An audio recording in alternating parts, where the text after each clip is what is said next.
जय हिंद दोस्तों। आपका स्वागत है आपके अपने YouTube channel learning point with Abhishek sir पर। दोस्तों, अगर आप चैनल पर नए हैं तो चैनल को सब्सक्राइब कर लीजिए और बेल आइकन प्रेस कीजिए ताकि आप डेली डिक्टेशन पा सकें। डिक्टेशन अच्छी लगे तो वीडियो को लाइक कर दीजिए, अपने दोस्तों को शेयर कर दीजिए और कमेंट करके हमें बताइए कि आपको ये डिक्टेशन कैसा लगा। दोस्तों, अब से आपको मेंबरशिप का ऑप्शन दिया जा रहा है, तो आप लोग हमारे यूट्यूब मेंबर बन सकते हैं। तो आप ज्वाइन बटन पर क्लिक कीजिए और वहां से आप हमारे यूट्यूब मेंबर बन जाइए।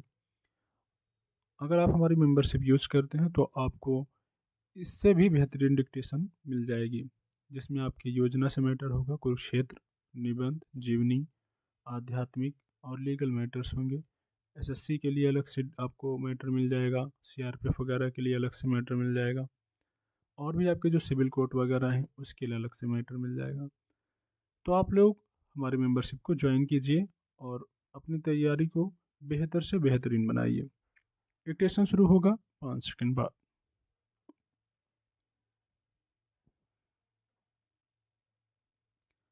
लोकतंत्र की एक बड़ी खूबी है कि उसमें बहुत रोमांच छिपा होता है।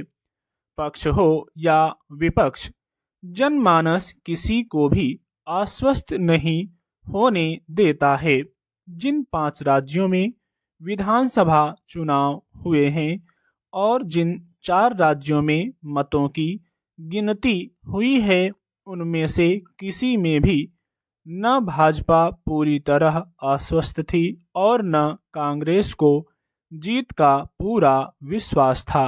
अब नतीजे आ गए हैं और मध्य प्रदेश में भाजपा को सबसे बड़ी जीत मिली है, जबकि राजस्थान ने 5-5 साल पर सरकार बदलने की परंपरा का पालन करते हुए भाजपा पर भरोसा जताया है। मध्य प्रदेश और राजस्थान दोनों ही देश के बड़े राज्य हैं और दोनों का ही भारतीय राजनीति में गहरा महत्व है। इन दोनों राज्यों के नतीजों से कांग्रेस पहले की तुलना में और कमजोर होगी, जबकि भाजपा का मनोबल लोकसभा चुनाव के मद्देनजर बहुत बढ़ जाएगा। केंद्रीय स्तर पर लोकसभा चुनाव के लिए एक मजबूत विपक्ष की तलाश हो रही थी, पर मुख्य विपक्षी पार्टी कांग्रेस की हार से कांग्रेस की स्थिति विपक्षी गठबंधन में कमजोर होगी। विशेष रूप से कर्नाटक जीतने के बाद कांग्रेस को जो मनोबल हासिल हुआ था, वह उसने मध्य प्रदेश और राजस्थान में विधानसभा चुनाव हार कर गंवा दिया है। दूसरी तरफ कर्नाटक लुटाकर भाजपा ने जो मनोबल गंवाया था, वह उसके पास और ज्यादा मजबूती से लौट आया है। खास तौर पर मध्य प्रदेश में भाजपा की तगड़ी जीत राजनीतिक विश्लेषण का महत्वपूर्ण विषय है। मोटे तौर पर भाजपा लगभग 2 दशक से मध्य प्रदेश की सत्ता में है और इस विधानसभा चुनाव में जितनी मजबूत वह दिखी है, उससे राजनीतिक पंडितों को निश्चित ही आश्चर्य होगा।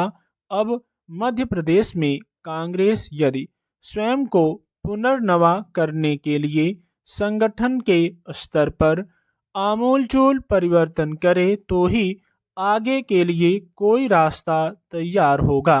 देश के केंद्रीय या हृदय प्रदेश में भाजपा ने कांग्रेस को बहुत पीछे छोड़ दिया है।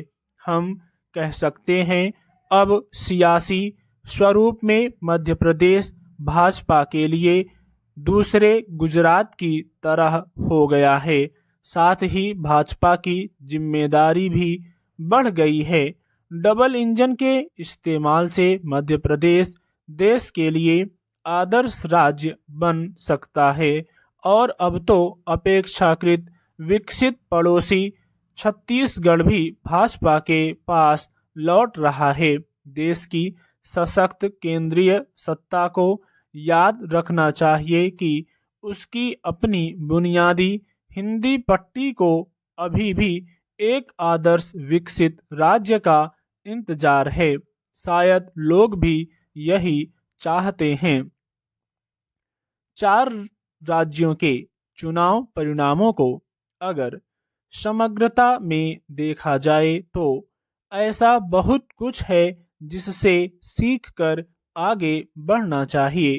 खासकर बढ़ चढ़कर दावा करने वाले कुछ नेताओं को सबक लेना चाहिए।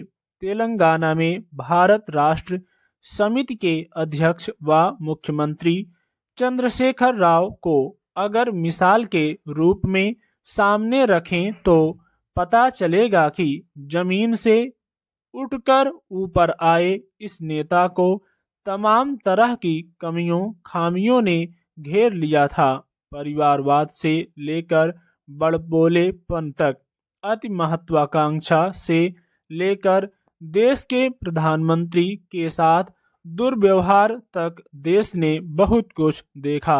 वह देश के नेता बनना चाहते थे पर तेलंगाना की जनता ने उन्हें प्रदेश लायक भी नहीं छोड़ा। इस चुनाव परिणाम से विपक्ष के तमाम नेताओं को सीखना होगा। केवल लोक लुभावन योजनाएं काम नहीं आएंगी। स्टॉप।